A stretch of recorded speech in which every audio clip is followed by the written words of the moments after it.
হিসাব বিজ্ঞান বিভাগের লেকচারার পল্লবী মহিলা ডিগ্রি কলেজ। দীর্ঘ 1 মাস বন্ধ থাকার পরে আমাদের আবার অনলাইন ক্লাসগুলো শুরু হয়েছে। তো বরাবরের মতোই নিয়মিতভাবেই স্যাররা অক্লান্ত পরিশ্রম করে ক্লাসগুলো নিচ্ছেন। তোমরা সবাই অবশ্যই ক্লাসগুলো ফলো করবা। তো এর আগে ট্যাক্সেশন বাংলাদেশ অর্থাৎ বাংলাদেশ করবিধির আমরা স্টেপ বাই স্টেপ অনেকগুলো অঙ্ক করেছি। সেই ধারাবাহিকতায় আমি যে অঙ্কগুলো করতেছিলাম সেটা হলো একক ব্যক্তির কর নির্ণয়। তো আজকেও আমি ইনশাল্লাহ সেটাই করব, একক ব্যক্তির কর নির্ণয়। তো একক ব্যক্তির কর নির্ণয় অঙ্কগুলো করার সময় আমি খেয়াল করেছি বা আমি অঙ্কগুলো স্টেপ বাই স্টেপ করার চেষ্টা করছি, যাতে অঙ্কগুলো আস্তে থেকে মানে ক্রমশ সহজ থেকে আস্তে আস্তে কঠিন পর্যায়ে যায়, সেরকমভাবে আমি অঙ্কগুলো করার চেষ্টা করছি। এবং তারপরে আমি গত লাস্ট ক্লাসে একটা অঙ্ক করেছিলাম, ইনক্রিমেন্ট বাবদ একটা অঙ্ক করেছিলাম, যেটাকে আমি বলি হলো বেতন বৃদ্ধি বা বেতন স্কেলের একটা অঙ্ক করেছিলাম। তো আজকেও আমরা সেই বেতন বৃদ্ধি বা স্কেলের অঙ্কটা করব, যেখানে আসলে একজন ব্যক্তির কিভাবে প্রতি মাসে বা বাৎসরিক কিভাবে, তো স্টেপ বাই স্টেপ আমরা ইনক্রিমেন্টের অঙ্ক বা বেতন বৃদ্ধির আমরা অঙ্কগুলো করতেছিলাম। সেই অঙ্কগুলোই আমরা আসলে এখন ওইটা ধারাবাহিকতায় একটা অঙ্ক করব। তো আশা রাখি যে এই অঙ্কগুলো মনোযোগ সহকারে দেখলে যে অঙ্কের মধ্যে যে সমস্যাগুলো হয় সেই সমস্যাগুলো ইনশাল্লাহ সমাধান হয়ে যাবে।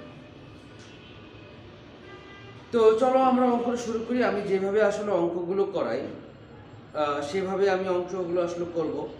প্রথমে আমরা একটা অঙ্ক উঠায় নিব, দেন সেই অঙ্কটা আমরা সমাধান করব।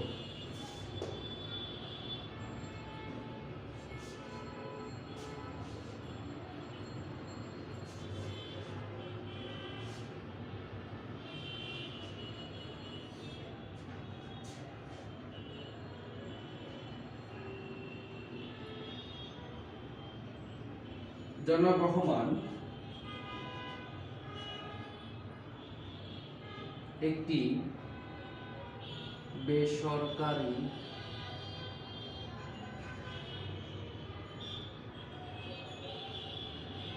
প্রতিষ্ঠানে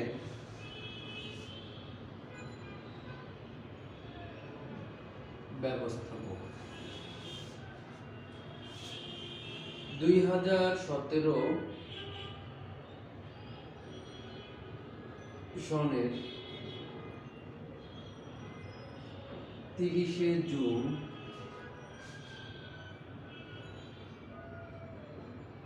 তারিখে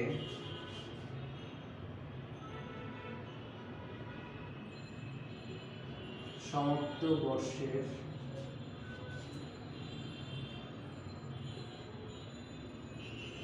আয় ব্যয় নিম্নরূপ।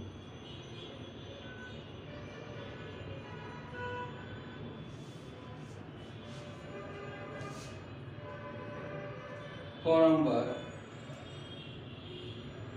15,250, 17,500 টাকা বেতন স্কেলে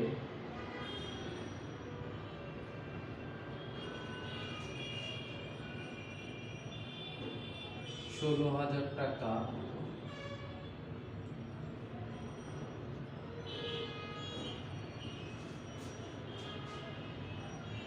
মাসিক বেতন পান।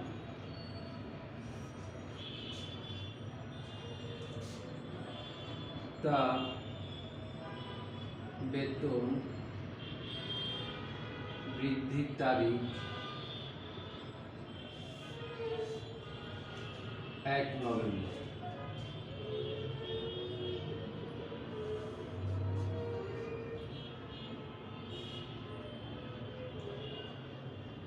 বাড়ি ভাড়া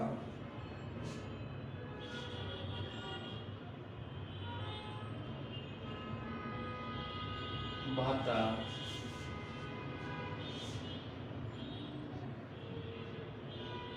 মাসিক 5,000 টাকা।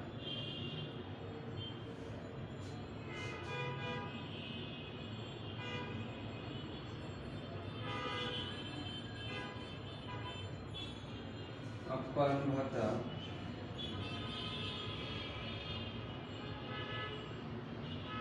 মাসিক ১,০০০ টাকা ও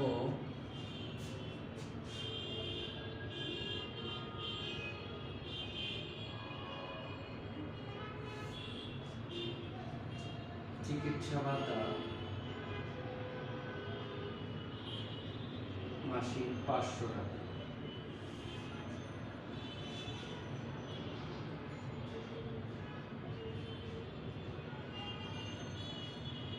উৎসব ভাতা ২ মাসের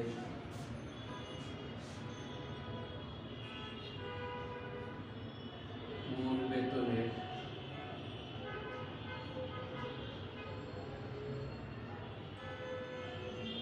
সমপরিমাণ পান।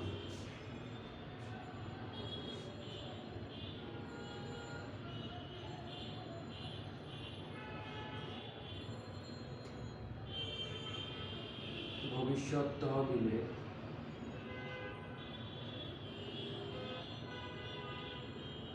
মূল বেতনের 10%।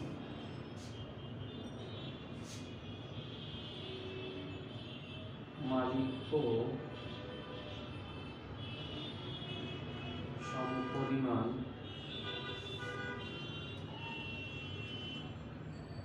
অর্থ প্রদান করে।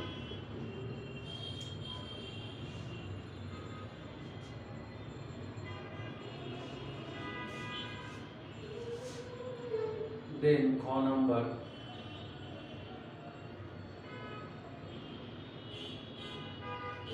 গৃহ সম্পত্তি খাতে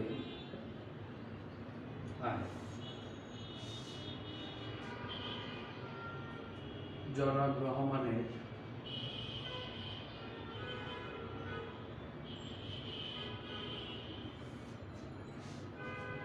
একটি বাড়ি আছে।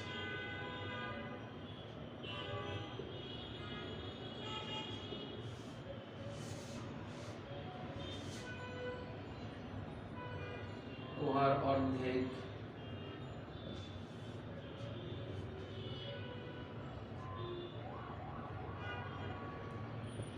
মাসিক 18,000 টাকা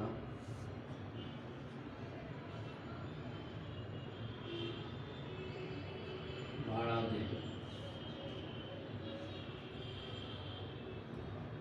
বাকি অর্ধেক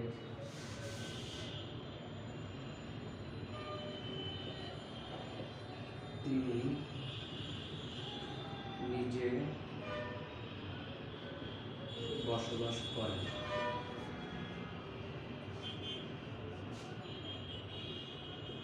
বাড়ির অন্যান্য খরচ নিম্নরূপ: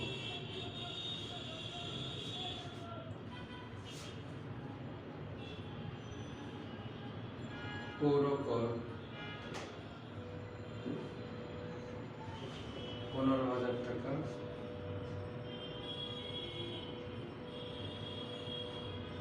মেরামত খরচ 18,000 টাকা,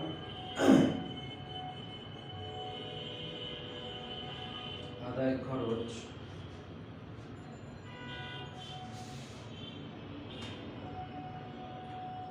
2,000 টাকা, বীমা খরচ 4,000 টাকা,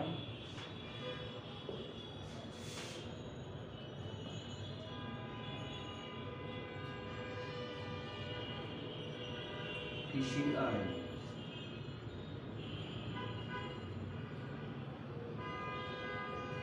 ফসল বিক্রয়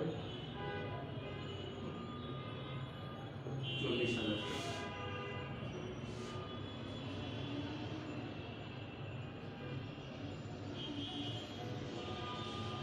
কারবারি আয়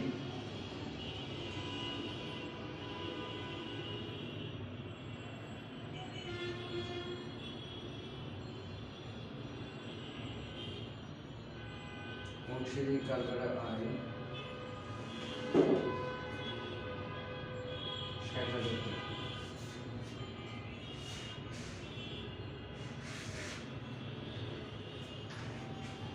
একক মালিকানা কারবারের আয়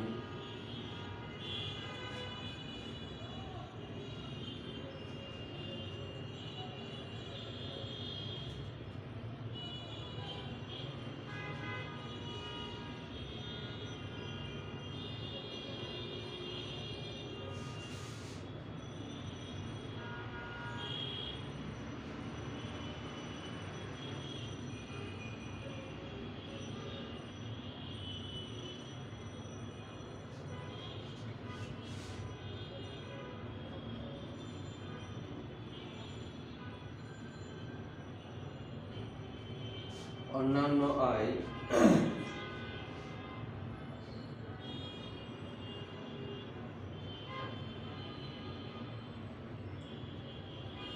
ব্যাংক জমা সুদ 6000 টাকা, লভ্যাংশ থেকে আয়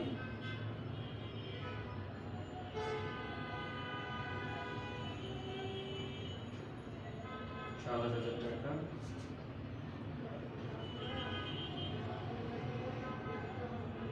প্রাইজ বন্ডের পুরস্কার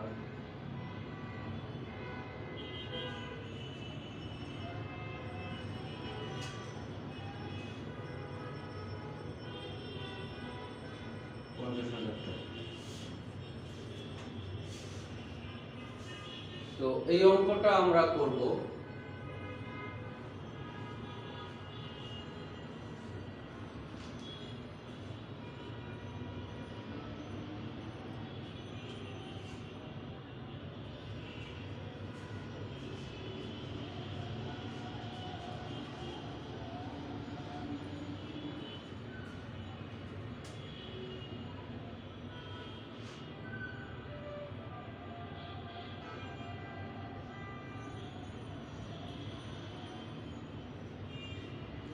তো প্রথমে আমরা লিখে নেই করদাতা, আয় বর্ষ, দেন আমরা লিখি হলো কর বর্ষ, দেন আমরা লিখি মোট আয় মূল্য।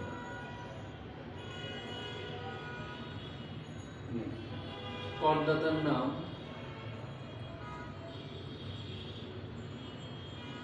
জনাব রহমান, আয় বর্ষ ছিল হলো 2016 এবং 17, 2016 এবং 2017। দেন কর বর্ষ আমরা 2016-17 যদি হয়, কর বর্ষ 2017 এবং 2018।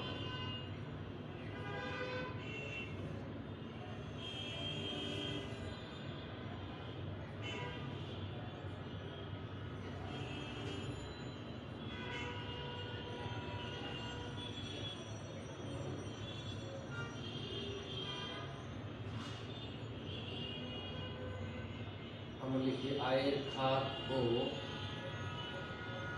বিবরণ।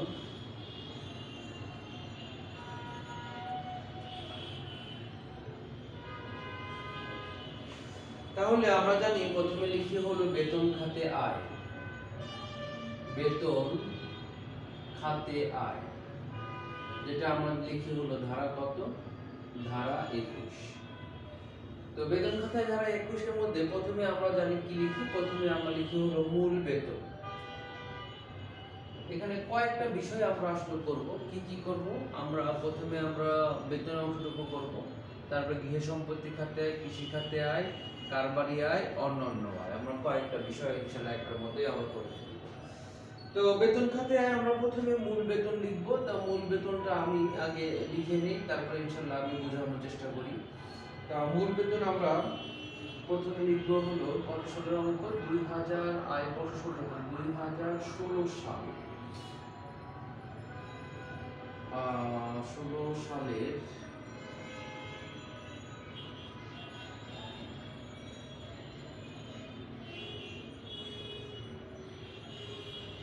জুলাই হতে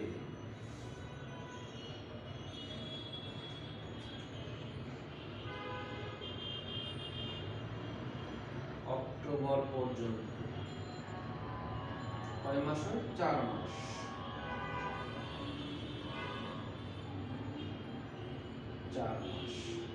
তাহলে এটা হবে 15,750 ইন্টু 4। এটা গুণ দিলে টাকার পরিমাণ আসে হলো 63,000। তারপরে আবার লিখবো 2016 সালের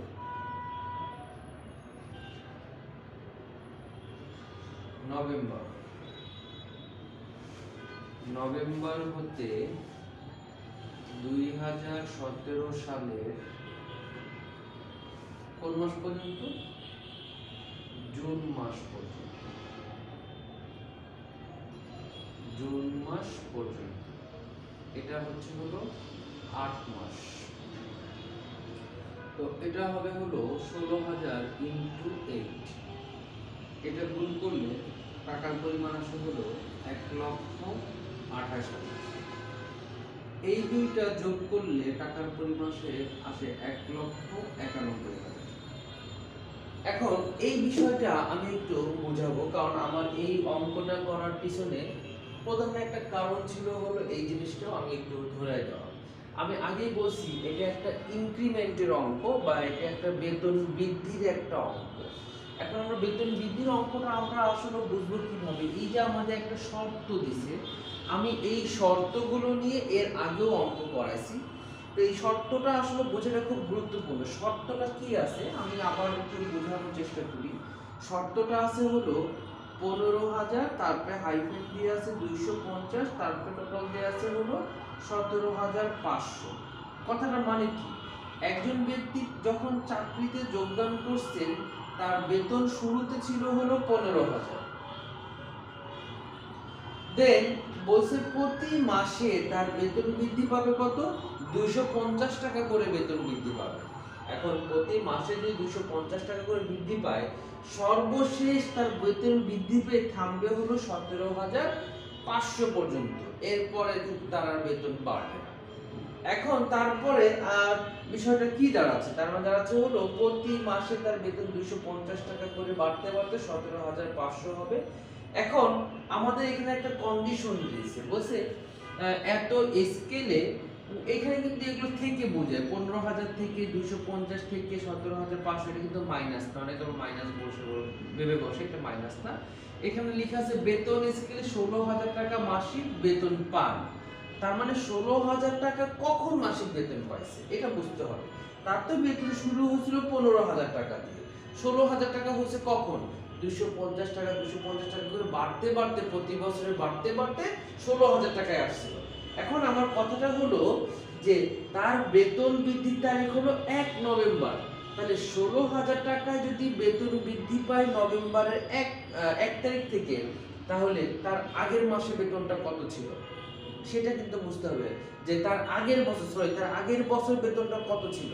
তাহলে আমার কথাটা হলো যে তার বেতন বৃদ্ধি পাইছে হলো 16,000 টাকা। আমরা জানি প্রতি বছর কত করে বেতন বৃদ্ধি পাবে? 250 টাকা। তাহলে কি আমি বলতে পারি না যে তার আগের বছর বেতন 250 টাকা কম ছিল, তার মানে 17,500 টাকা তার বেতন ছিল? বিষয়টা এক্স্যাক্টলি তাই। এখন আরেকটা জিনিস এটার সাথে বোঝা খুব গুরুত্বপূর্ণ। আমরা বলছিলাম অঙ্কটা কত সালে আয় বর্ষ, এটা বোঝাটা খুব গুরুত্বপূর্ণ। বলছে 2017 সালের জুন তারিখে তার আয় হয়। তার মানে 2017 সালের জুন তারিখে আয় হলে আমি এখানে সুন্দর করে লিখছি আমার আয় বর্ষ হলো 2016 থেকে 2017। কথাটার মানে কি একটু বোঝার চেষ্টা করি।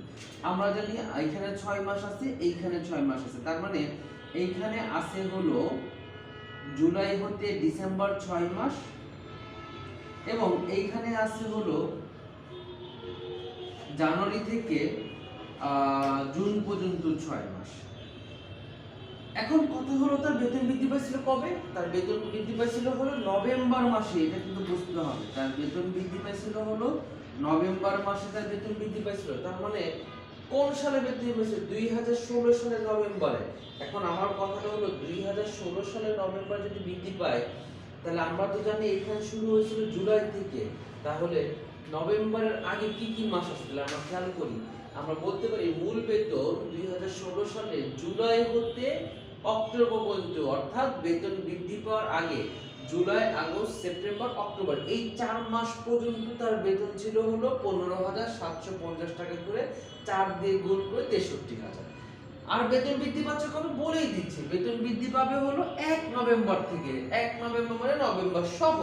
তার মানে আমরা বলতে পারি যে নভেম্বর, ডিসেম্বর এই 2 মাস আছে, পরবর্তী বছরের জন্য 2017 সালের কয় মাস আছে, আরো 6 মাস, তার মানে হলো টোটাল 8 মাস, ওটা 1 বছর স্টার্ট করতে হয়।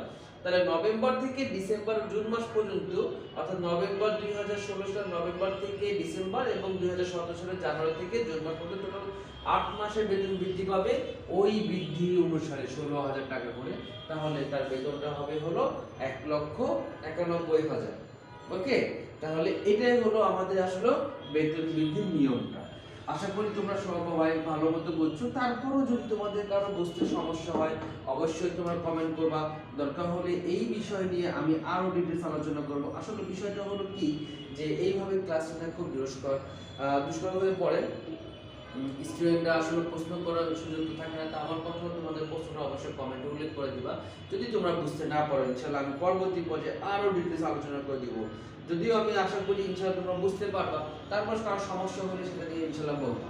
যাই হোক, তারপরে আমাদের অঙ্কের মধ্যে আছে হলো কি আছে, বাড়ি ভাড়া ভাতা, সেটা আমরা লিখে ফেলি। এখন আর কোনো সমস্যা নেই, আমরা স্টেপ বাই স্টেপ আমরা নিয়ম অনুসারে এর আগে যে অঙ্কগুলো করছি সেই অনুসারে আমরা করে ফেলতে পারি। তাহলে বাড়ি ভাড়া ভাতা হচ্ছে প্রতি মাসে 5,000 টাকা করে, আর প্রতি মাসে বলার কারণে আমরা 12 দিয়ে গুণ 5 দিয়ে 12 দিয়ে গুণ করব, তাহলে আসলে 60,000 টাকা। আর আমরা জানি এটা একটা অপরধার্য আছে, অপরধার্য নিয়মটা আমরা জানি মূল বেতন কত পার্সেন্ট, মূল বেতনের হলো 50%। তাহলে মূল বেতনের 50%, মূল বেতন ছিল হলো 1,91,000 টাকা, এর 50% করলে আসে হলো 95,500 টাকা, 95,500 টাকা। আর জানি অথবা আমরা বলছিলাম অথবা মাসিক 25,000 টাকা করে, বার্ষিক 3 লক্ষ টাকা। তা আমি এত কিছু লিখলাম না, শুধু লিখলাম বার্ষিক 3 লক্ষ টাকা। এই দুটো টাকার মধ্যে যেটি কম আমরা এই বিষয়টা জানি, তাহলে এইটা এবং এইটা, এই টাকার মধ্যে টাকার পরিমাণ কম আসে হলো 95,500। তা আমরা জানি এই টাকা থেকে এই টাকা যখন কম হয় কোন টাকার পরিমাণ বসে না, অর্থাৎ কথাটা মানে হলো 95,500 টাকাই হলো সর্বোচ্চ অপরিহার্য। দ্যাটস ওয়াই এখানে আমাদের কোন টাকার পরিমাণ বসবে না। দেন পরবর্তী পর্যায়ে আমরা লিখব হলো আপ্যায়ন ভাতা। আমি লিখে ফেলি আপ্যায়ন ভাতা। তা আপ্যায়ন ভাতা আমাদের কত বলছে, মাসিক 1,000 টাকা করে। তাহলে আমরা লিখে ফেলি 1,000 × 12, টোটাল হলো 12,000 টাকা। দেন আমাদের আছে হলো চিকিৎসা ভাতা।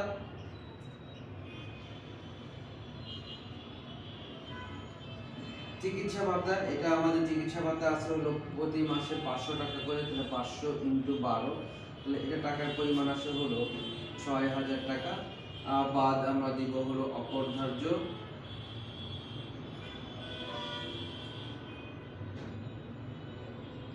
অপরধার্য আমাদের নিয়মটা জানি, মূল বেতন কত পার্সেন্ট ধরতে হয়, মূল বেতন ধরতে হয় হলো 10%। তাহলে আমরা লিখে ফেলি মূল বেতনের 10%। মূল বেতন ছিল হলো 1,91,000 ইন্টু 10%, তাহলে টাকার পরিমাণ 19,100 টাকা, 19,100 টাকা। অথবা বার্ষিক 1,20,000 টাকা, যেটি কম। তাহলে আমরা যদি এই দুটো টাকার মধ্যে আসে হলো 19,100 টাকা কম, এটাও সেম, ওইখান থেকে এই টাকার পরিমাণ বেশি, তার মানে এখানে কোনো টাকা আমাদের বসবে না। তারপরে আছে হলো উৎসব ভাতা। উৎসব ভাতা সম্পর্কে আমাদের বলছিল হলো মাসিক মূল বেতন সমপরিমাণ 2টি উৎসব ভাতা পায়। এই যে উৎসব ভাতা 2 মাসে সমপরিমাণ মূল বেতন সমপরিমাণ পায়। আমাদের মূল বেতন ছিল কত, মূল বেতন ছিল আমরা ধরি হলো, এখন এখানে অপশন আছে, কেউ কেউ মূল বেতন 16,000 টাকা ধরবে, আবার কেউ কেউ মূল বেতন তোমার 15,750 টাকা ধরবে। এইভাবে আমরা ধরতে পারি। আবার একটা নিয়ম আছে, যে টাকাটা বেরিয়েছে এটাকে টোটাল 12 দিয়ে 1 দিয়ে গুণ দিয়ে করলেও হয়, যেভাবে ইচ্ছা সেভাবে করা যায়। তা আমরা একটা কাজ করি, আমরা লিখলাম 15,750 যোগ 16,000, দুইটা 2 বছরের ঈদ ধরলে আমরা টাকার পরিমাণটা লিখে ফেলতে পারি।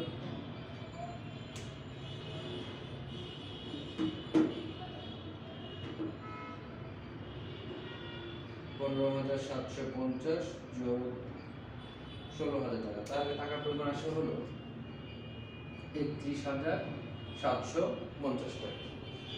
ওকে ডান। তারপরে আমাদের আছে হলো অনুমোদিত ভবিষ্যৎ হবে নিয়োগপত্র দান, সেটা আমরা লিখে ফেলবো।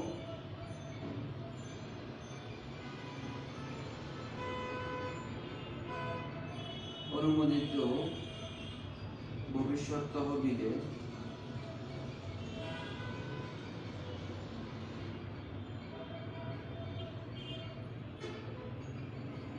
নিয়োগকর্তার দান, তাহলে অনুমোদিত ভবিষ্যৎ তহবিলের নিয়োগকর্তার দান যদি আমরা করি, এখানে বলছে সমপরিমাণ টাকা দান করে অর্থাৎ কত পার্সেন্ট দিছিল, 10% দিছিল, অঙ্কের মধ্যে লিখে আসে 10%।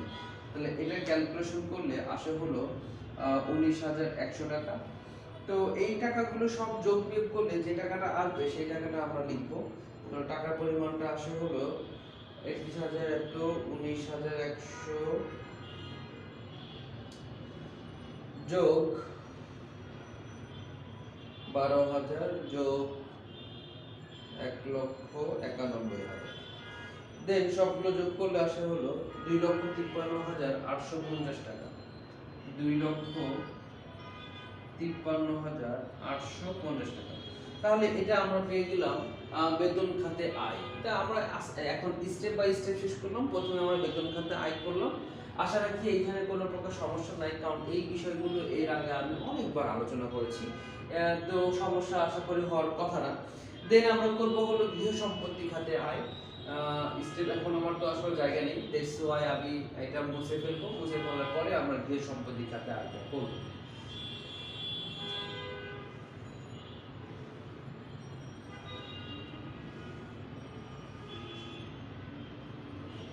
এই টাকার পরিমাণ বেশি 2,53,850 টাকার পরিমাণটা রেখে দিয়ে আমার যোগ করার সময় আসলে কাজে রাখবো।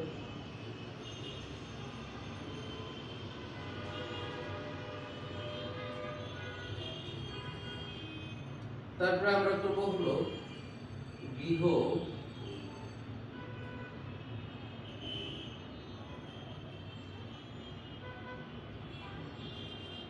সম্পত্তি খাতে আয়। আমরা জানি এটা ধারা হলো কত, 24। তো গৃহ সম্পত্তি খাতে আমাদের কি কি আছে আমরা দেখতে হবে। প্রথমে আমাদের বাড়ির কথা বলছে যে আমাদের একটা বাড়ি আছে, বাড়ির এক অংশ নিজে বসবাস করি আর এক অংশ আমি ভাড়া দিই। তো আমরা জানি যে যে অংশটুকু আমরা ভাড়া দিব সেটা নিয়ে আমাদের কাজ। তো আমরা লিখতে পারি প্রাপ্ত বাড়ি ভাড়া বা প্রাপ্ত ভাড়া মূল্য। আমি আমার বাড়িটা অর্ধেক অংশ কত ভাড়া দিয়েছিলাম, অর্ধেক অংশ মাসিক 18,000 টাকা করে। তো আমরা জানি যত টাকা করে আমরা ভাড়া দিব সেটাকে আমরা 12 দিয়ে কি করব, গুণ দিব। তাহলে গুণ দিলে টাকার পরিমাণ আসে হলো 2,16,000 টাকা। দেন আমরা এই টাকা থেকে আমরা বাদ দিই অনুমোদনযোগ্য খরচ।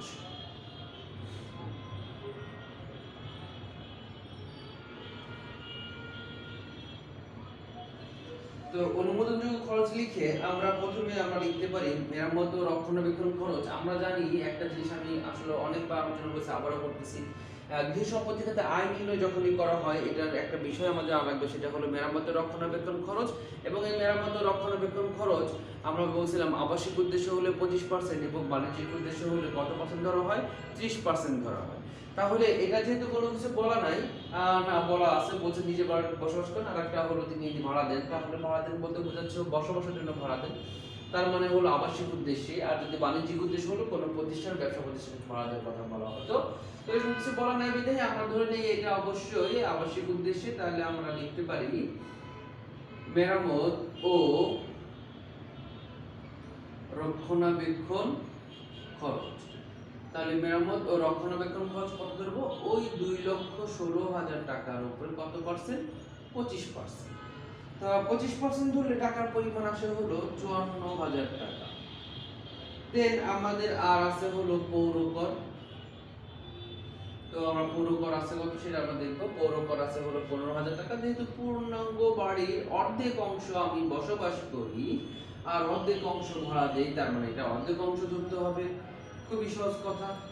তারপরে আমাদের লিখতে হবে আর কি আছে, আমাদের আছে হলো বীমা খরচ। এটাও আমাদের একই কথা, বীমা খরচ পূর্ণাঙ্গ বাড়ির জন্য আছে কত, 4000 টাকা। এটার অর্ধেক অংশ ধরতে হবে, দ্যাটস ওয়াই এটাকে আমি 2 দিয়ে ভাগ দিব। তাহলে এই সবগুলো টাকার পরিমাণ যোগ করলে এখানে আসে হলো 63,500। এই দুটো টাকার পরিমাণ যোগ করলে আসে হলো 1,52,500 টাকা।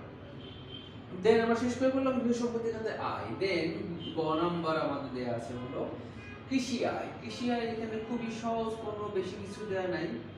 কৃষি খাতে আয় এটা আমরা জানি, যদি ফসল বিক্রয় বা শস্য বিক্রয় থাকে,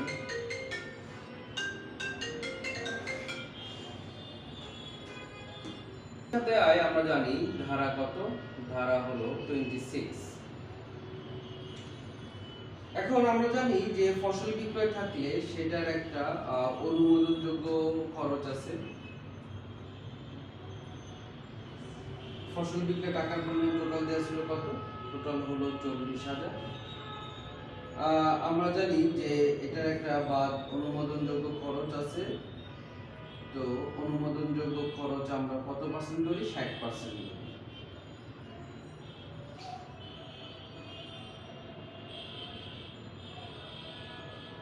অনুমোদনযোগ্য খরচের মধ্যে যেটা আমরা লিখি আর কি, সেটা হলো উৎপাদন খরচ। এখন এই উৎপাদন খরচ সম্পর্কিত আসলে অনেক বিষয় আছে যেগুলো আমি এর আগে আলোচনা করছিলাম। বিষয়টা ছিল হলো এরকম, যদি কৃষি বই সংরক্ষণ করে তাহলে উৎপাদন খরচগুলো দেখাইতে হয়, আর যদি কৃষি বই সংরক্ষণ না করে তাহলে আসলে উৎপাদন খরচ হিসেবে 60% দেখাইতে হয়। তো আমরা সেই অনুসারে 60% দেখাইলাম। তারপরে আছে হলো ঘ নাম্বার ব্যবসা ও কারবারি আয়, যেটা আমরা লিখি কারবারি আয় বা ব্যবসা পেশা খাতে আয় আমরা লিখতে পারি। কারবারি আয় বা ব্যবসা পেশা খাতে আয় নিয়েও আমরা অঙ্ক করেছি, সেগুলো তোমরা যদি ইউটিউবে দেখে নাও আশা করি সেটাও তোমরা অবশ্যই শিখতে পারবে, সেখানে সব দেয়া আছে। এটার ধারা হলো 28। তো এক মালিকানা ব্যাপারে আয় দেয়া আছে, এটা খুবই সহজভাবে দেখে দেয়া আছে।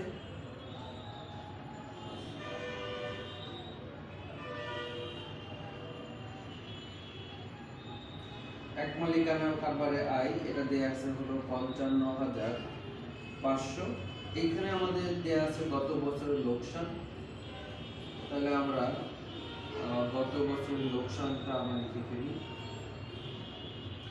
গত বছর লোকসান অঙ্কে দেয়া আছে কত, গত বছর লোকসান দেয়া ছিল 10,000 টাকা। সেই টাকাটা বাদ দিলে আসে হলো 45,500 টাকা আমাদের আসে।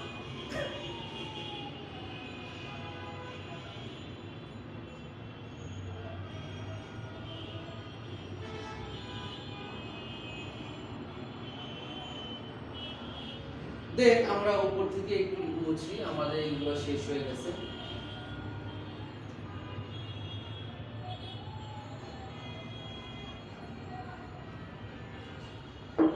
দেন আমাদের লাস্ট ওয়ান আমাদের দেয়া আছে কি, আমাদের দেয়া আছে হলো আরেকটা ফার্ম কি দেয়া আছে, হ্যাঁ অংশীদারি ফার্ম আমাদের মনে হয় দেয়া আছে। তাহলে অংশীদারি ফার্মটা আমাদের লেখা উচিত।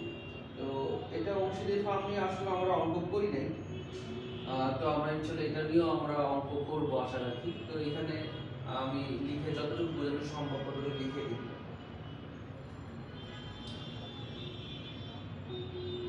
ফার্মের আয়ের অংশ,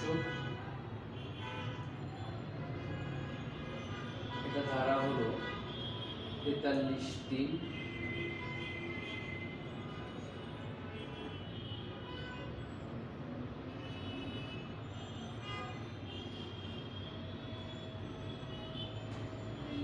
অংশীদারি কারবারের আয়,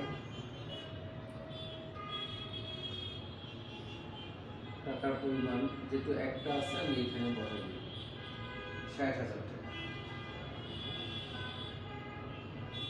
তারপর আমরা লিখব অন্যান্য উৎস হতে আয়।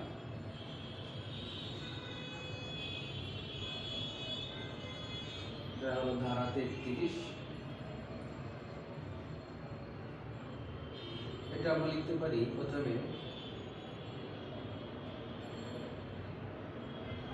ব্যাংক জমা সুদ। আমরা জানি যে ব্যাংক জমা সুদ যে টাকাটা থাকে সেটাকে আমরা মোটামুটি করতে হয়। তো মোটামুটি করে 90 ভাগ 9/10 বা 90/100 আমরা করতে পারি। টাকার পরিমাণটা আসে হলো 6,667। তারপর আমরা লিখতে পারি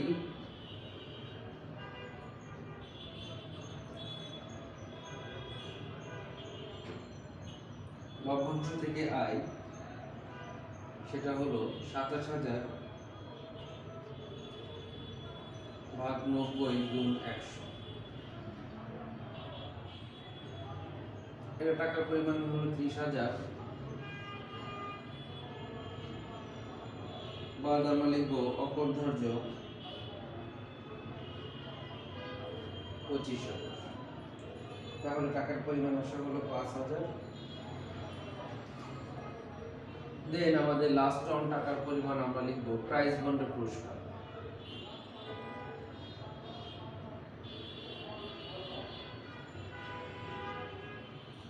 এটা দিয়ে আছে হলো 50,000। এই সবগুলো টাকা যোগ করলে আসে হলো 61,667। তারপরে সকল টাকাগুলো যোগ করার পর যে টাকাটা আসবে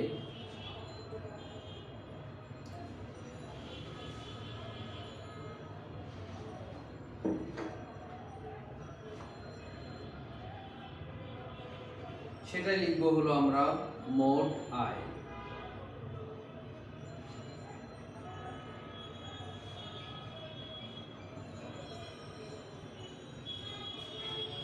তো মোট টাকার পরিমাণ কত আসে আমি একটু যোগ করে বের করি। ছিল হলো 5,89,267। তাহলে 5,89,517 টাকা, এটা হলো মোট আয়। আশা করি তোমরা অঙ্কটা বুঝছো এবং এইভাবে অঙ্কগুলো বাসায় বেশি বেশি অনুশীলন করতে হবে এবং এই অনুশীলনের মাধ্যমে তোমরা অঙ্কগুলো বাসায় ইনশাল্লাহ করলে ইনশাল্লাহ এগুলো শিখে যাবা।